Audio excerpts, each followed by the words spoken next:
খানাকুলের নতিপুর এলাকায় দীর্ঘদিন ধরে নতিপুর থেকে হাওড়া পর্যন্ত বাস চলাচল বন্ধ ছিল। জানা গেছে টোটো ও বাস ইউনিয়নের মধ্যে দীর্ঘদিন ধরে সমস্যার জেরে বাস চলাচল বন্ধ হয়। সেই কারণে শনিবার খানাকুলের বিধায়ক সুশান্ত ঘোষের নেতৃত্বে নতিপুর ২ নম্বর গ্রাম পঞ্চায়েত কার্যালয় টোটো ও বাস ইউনিয়নের সদস্যদের নিয়ে এক আলোচনা সভার আয়োজন করা হয়। এই সভায় বাস চলাচল নিয়ে যে সমস্যা ছিল তার সমাধান হয়। এখন শুনুন এ বিষয়ে বিধায়ক সুশান্ত ঘোষ কি জানালেন। ওটা খুব সংকীর্ণ জায়গা, ছোট জায়গা, আর ঠিক একই রকম ভাবে নতিপুর বাজার এলাকাটা পুরোটাই সংকীর্ণ জায়গা। বাস্তবিক দিকটা সবাইকে দেখতে হবে। বাস চালানো হোক, এটা আমরা সবাই চাই। আমি নিজেও চাই। আমি নিজেও পঞ্চায়েত নির্বাচনের সময় প্রতিশ্রুতি দিয়ে গিয়েছিলাম।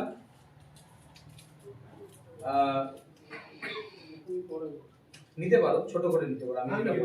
আমি যেটা বলছি সেটা নেব। হ্যাঁ, এখন যেটা বলছি সেটা নিতে পারো। তো যখন স্টপ করো তখন স্টপ করো। তো আমরা যেটা সকলের সাথে আলোচনা করতে চাই যে যেহেতু দুটো জায়গা খুব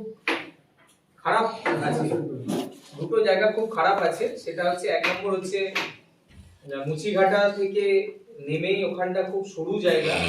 ওখানটাতে একসঙ্গে দুটো বাস যদি মুখোমুখি হয়ে যায় তাহলে ওখানটায় কিন্তু বাসগুলো আর ক্লিয়ার হতে পারবে না, টোটোগুলো যেতে পারবে না। ওখানে দেখুন, সমস্যা তো অনেক রয়েছে।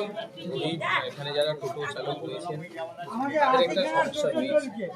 বর্তমান সময়ে পশ্চিমবাংলার সরকার কাজ দিতে পারছে, গরিব মানুষ এখন অসহায়। এখানে তো জব কার্ড বন্ধ, জানেন, খাবে কীভাবে? একটা দাবি আছে, বাস্তবসম্মত দাবি এটা যে এত বাস চললে আমরা কিভাবে সংসার চালাই, কীভাবে আমরা আমাদের ছেলেমেয়ের মুখে ভাত তুলে দেবো, সবার একটা টেনশন আছে।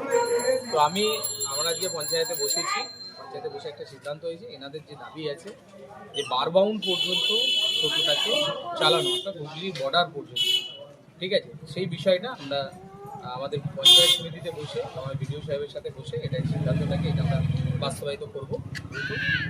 ওইদিকেও কিছু টোটো চলে, তো তাদের সাথে এই ভাইয়েরা যারা রয়েছে এনাদের সাথে বসে এটাকে আমরা বাস্তবায়িত করবো। তার সাথে এলাকার দাবি মেনে আমরা আরও দুটো বাস চালানোর একটা পরিকল্পনা করেছি আজকের এই মিটিং থেকে। তো সকল টোটো চালক ভাইদের বলতে চাই, দেখুন, আপনারা আমাদের উপর ভরসা রাখুন, আমরা আমাদের সাথে আছি, নিশ্চিতভাবে সাথে আছি।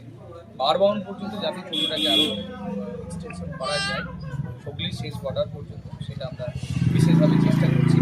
আর এলাকার মানুষকে বলছি এটাই যে আপনাদের যে দাবি আছে সেটাকে আমরা গুরুত্ব দিচ্ছি, মান্যতা দিচ্ছি।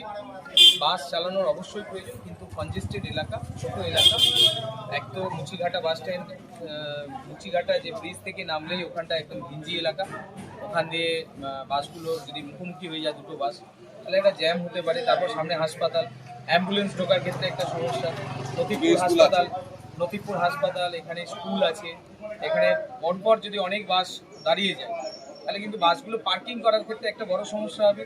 একটা অ্যাম্বুলেন্স ঢুকে গেলে সেই অ্যাম্বুলেন্স রাস্তা দিয়ে যেতে পারবে না, একটা বড় ধরনের সমস্যা তৈরি হবে।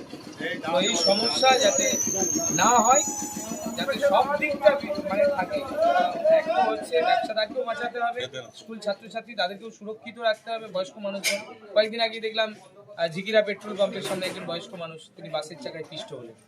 তো এইরকম দুর্ঘটনা যাতে না ঘটে, ঘিঞ্জি এলাকা হওয়ার কারণে সমস্যা আছে। তো আমরা কথা দিচ্ছি 2026 সালে এই সরকার পরিবর্তন হলে, আমাদের সরকার প্রতিষ্ঠা হলে, আমরা এই নতিপুরে প্রথম 2 বছরের মধ্যে আমরা ব্রিজ বানাবো। আর এই এলাকার মানুষকে খুশির খবর শুনিয়ে রাখি, বাস তখন এখান থেকে চলবে না, বাস ডাইরেক্ট আরামবাগ, এদিকে ঝিকিরা, হাওড়া সবই চলবে, ঠিক আছে? অর্থাৎ সকলেই ভরসা রাখুন, টোটো ভাইদের বলছি আপনারা আমাদের উপর ভরসা রাখুন, বাকি এলাকাবাসীর উপরে বলছি যে আমাদের উপরে ভরসা রাখুন, আস্থা রাখুন। নিশ্চিতভাবে সব পক্ষকেই বাঁচাতে হবে, কারো যাতে কোনো ক্ষতি না হয় সেদিকটা। শীততাপ নিয়ন্ত্রিত অত্যাধুনিক রেস্টুরেন্ট ময়ূখ রেস্টুরেন্ট। এখানে পাবেন চাইনিজ, পোলাও, বিরিয়ানি, তন্দুরি সহ সমস্ত রকম খাবার। এছাড়াও কাস্টমারদের সুবিধার্থে হোম ডেলিভারির বিশেষ ব্যবস্থা রয়েছে। পাশাপাশি যে কোনো অনুষ্ঠানের জন্য ভাড়া দেওয়া হয়। আমাদের ঠিকানা খানাকুল হেলান সংলগ্ন তিলক চক। Phone number 8617492616, 9732162360। সেরা খাবারের স্বাদ পেতে আজই আসুন ময়ূখ রেস্টুরেন্টে।